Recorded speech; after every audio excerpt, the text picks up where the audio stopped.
Lumagpas sa target ang kinita ng Bureau of Customs Port of Clark noong nakaraang taon na bunsod ng kanilang mga hakbang para sa mabisang koleksyon ng buwis. Samantala, tumaas naman ang pautang ng mga bangko sa bansa na ayon sa Bangko Sentral ng Pilipinas ay indikasyon ng patuloy na pagpapalago ng mga negosyo. Yan ang ulat ni Noel Talakay. Mahigit 5.115 billion pesos ang kabuang kita ng Bureau of Customs Port of Clark nitong 2024. Mataas ito ng 18.859 million pesos kung saan ito ang surplus o sobrang kita ng ahensya. Ang target ng ahensya nitong nakaraang taon ay mahigit 5.96 billion pesos.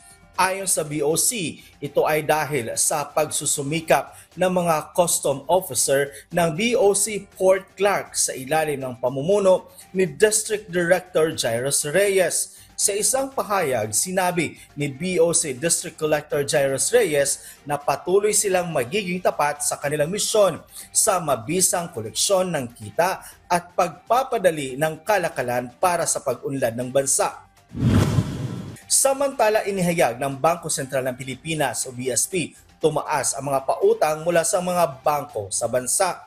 Batay sa datos ng BSP, tumaas ng 11.1% ang mga pautang sa mga universal and commercial banks nitong November 2024 kumpara sa kaparehong buwan noong 2023. Ayon sa BSP, isa sa mga pangunahing dahilan ng pagtaas ng pautang ay ang patuloy na paglago ng mga negosyo sa bansa. Katunayan, batay sa datos ng BSP, ang mga sektor na nakita ng pagtaas ng pautang ay ang retail trade, enerhiya at mga financial services. Ayon sa BSP, ito ang nakatulong sa paglawak ng mga negosyo sa bansa. Dahilan para mas dumami pa ang mga trabaho at oportunidad para sa mga Pinoy.